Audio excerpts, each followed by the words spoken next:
Bismillahirrahmanirrahim. Assalamualaikum warahmatullahi wabarakatuh. Alhamdulillahirrabbilalamin. Wassalatu wassalamu ala asrofil anbiya'i wal mursalin wa ala alihi wa sahbihi ajmain. Amma ba'du. Terlebih dahulu, marilah kita panjatkan puji dan syukur kehadirat Allah yang Maha Ghafur. Salawat besar salam semoga tercurah limpahkan kepada junjungan alam, yakni Habibana wa Nabiyana Kanjeng Nabi Muhammad sallallahu alaihi wasallam. Berdirinya kami di sini, kami akan mempresentasikan hasil diskusi kelompok kami, kelompok 1, yang beranggotakan 9 orang, yang berjudul tentang sejarah perkembangan bahasa. Biar gak terlalu banyak menghabiskan waktu, marilah kita simak materi yang akan kami bahas. Sejarah lahirnya bahasa Indonesia. Sejarah Indonesia tidak terlepas dari penggunaan nama yang dimilikinya. Dengan kata lain, penamaannya yaitu Bahasa Indonesia. Bahasa Indonesia ini berada sejak adanya Sumpah Pemuda yang terjadi pada tanggal 28 Oktober 1982. Pada saat itu, para pemuda di pelosok Nusantara berkumpul dalam kerapatan pemuda. Sumpah Pemuda. 1. Bertumpah darah yang satu, tanah Indonesia. 2. Berbangsa yang satu, bangsa Indonesia. 3. Menjunjung bahasa persatuan, bahasa Indonesia.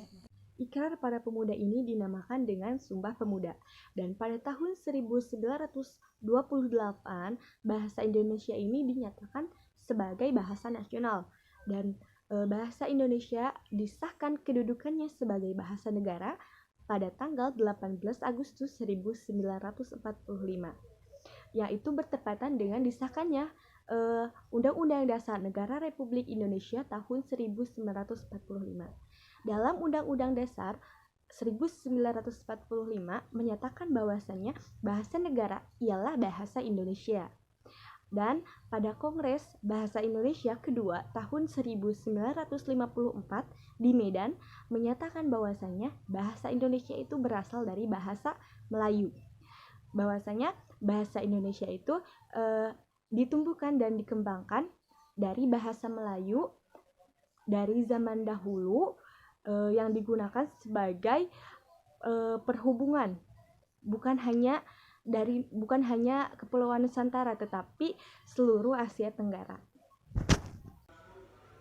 Untuk bahasan selanjutnya, mengapa bahasa Indonesia menjadi bahasa nasional?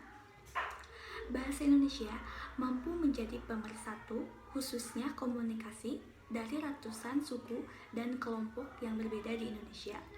Bayangkan apabila dengan ras, suku, dan kelompok yang banyak dan beraneka ragam, namun tidak memiliki bahasa nasional. Akibatnya, komunikasi akan terganggu dan pelan-pelan keretakan negara akan terbentuk. Hidup di Indonesia tetapi tidak dapat berbahasa Indonesia, bagaikan anak kecil yang hanya mampu menggunakan bahasa ibu atau bahasanya sendiri. Tidak dapat dipungkiri lagi bahasa nasional sangatlah penting. Selain sebagai pemersatu, juga sebagai pemudah komunikasi antar etnis yang berbeda dalam suatu negara. Dengan bahasa nasional itu pula setiap orang tidak perlu harus bisa bahasa suku lain hanya untuk berkomunikasi. Faktor-faktor yang mempengaruhi perkembangan bahasa.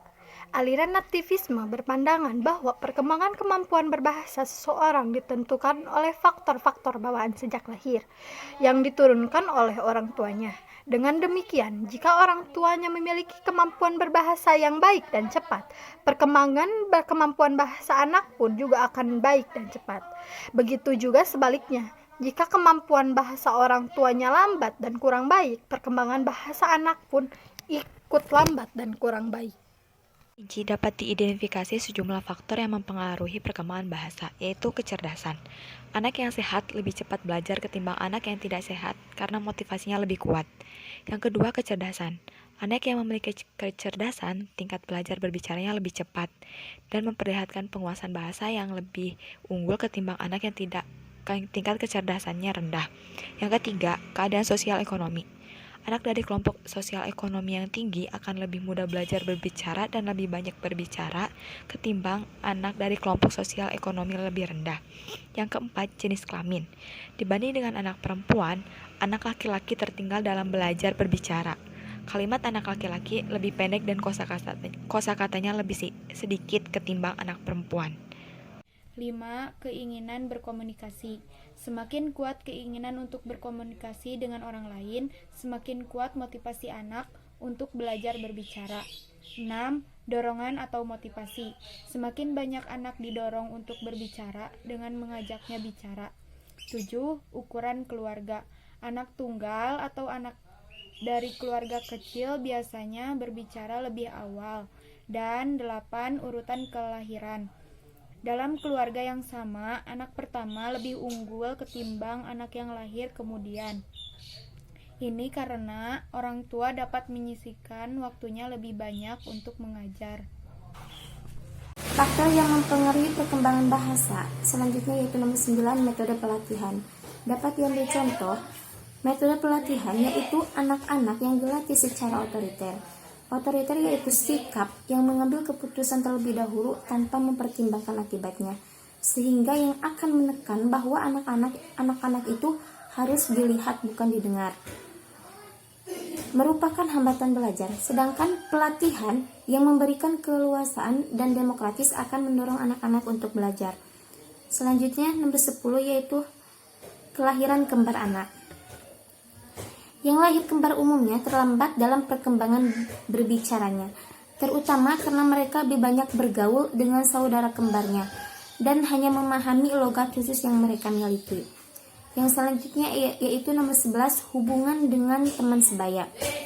Semakin banyak hubungan anak dengan teman sebayanya dan semakin besar keinginan mereka untuk diterima sebagai anggota kelompok sebaya, maka akan semakin kuat motivasi mereka untuk belajar berbicara. Yang selanjutnya nomor 12 yaitu kepribadian anak. Nah, kepribadian anak ini sangat penting.